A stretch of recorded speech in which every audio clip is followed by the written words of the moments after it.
Hi, I'm Michael, and this is Carelifornia. And with the passing of Ruth Bader Ginsburg, better known as RBG, it leaves an empty seat on the highest court in the land. This comes at a time when one of the biggest cases of the year, the case to overturn the ACA, is coming to the Supreme Court.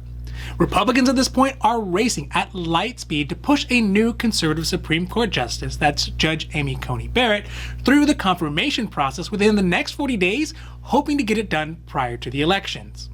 All the while, Democrats are essentially powerless to stop them. They really only have hot air and the moral high ground, which doesn't count much in politics these days. But the biggest question looming is, how will a conservative court rule on the November 10th case to overturn healthcare as we know it?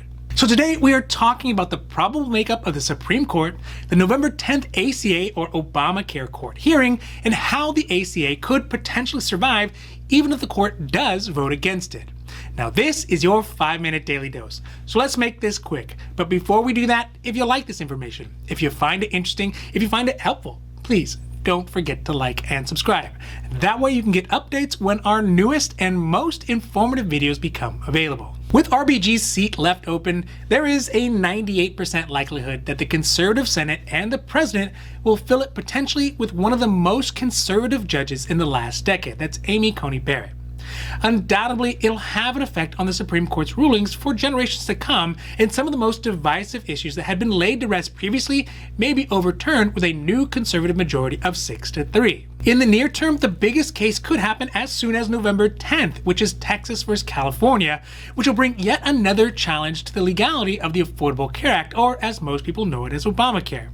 The argument is that the individual mandate put into the Affordable Care Act is no longer constitutional because the penalty has been removed in most states, with the exception of California and a few others who have their own state-based penalty. If a majority of the Supreme Court judges agree with Texas on the matter, then it could mean a very bumpy road for the ACA in the years to come. If the ACA is overturned, it could mean that the 20 million Americans who are currently getting help to pay for the health coverage through the Obamacare exchanges, the 12 million people who are newly eligible for Medicaid under the new ACA rules, and the millions more people who benefit from no longer being able to be declined from health coverage because of pre-existing conditions will feel the effect of the loss almost immediately. The law also did much more than just provide health coverage. It also had a lot of benefits for people who are on Medicare. For example, it closed the donut hole for Medicare beneficiaries who purchased medications with their Medicare Part D or their Medicare Advantage plans. It also created new standards that were meant to lower the cost and increase the quality of care for seniors. So needless to say, if the ACA is struck down, it'll have a devastating effect on Americans of all ages who could potentially lose their existing health care and could be limited on getting any health care back with the old style of health insurance.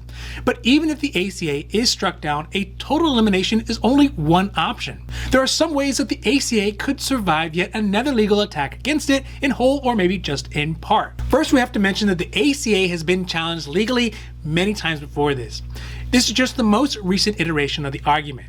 Previously, its legality was upheld as Supreme Court Justice John Roberts agreed to uphold the ACA in a 5-4 ruling in the last lawsuit against the law. But with the potentially new court makeup, it could recalibrate the perspective of the court and the final decision that they render towards the ACA. If this happens, there could be a complete stop to the law, but the other more likely probability is that more portions of the law can be struck down, or even in states that currently have a state-based health insurance penalty, so like Massachusetts, New Jersey, Vermont, California, Rhode Island, and Washington, D.C., would be able to keep the law in totality and have it removed only in those states like Texas or other states who don't have a state-based penalty. This would leave the country with a strange patchwork system where some states have affordable health care and others they don't. Of course, it's nothing new that the ACA is in legal peril. It's been that way since it started and will probably continue in perpetuity. The conservative members of Congress and now the president have been breathing heavy to try to find a way to get rid of the ACA since the very beginning.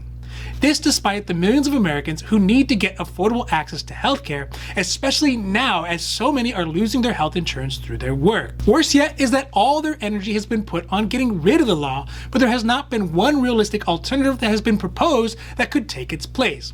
So if they do succeed, they may get a short-term political win, but the fallout will mean a lot of literal and figurative heartache for the American people if they don't have a reasonable replacement. Because without healthcare, or without the protections that the ACA affords, it's going to leave a lot of Americans in an even worse position financially as well as health-wise than they already are. Now, this has been your 5-minute daily dose, and I hope that you found it interesting or helpful or at least useful. And if you did, please don't forget to like and subscribe. That way you can get updates when our newest and most informative videos become available. Also, we here at Carelifornia, we know health insurance. So if you have any questions about your health insurance, leave those down below and we'll be happy to make a new video or a new post as soon as we can. Now, other than that, I'm Michael and this is Carelifornia, wishing you a happy, healthy day.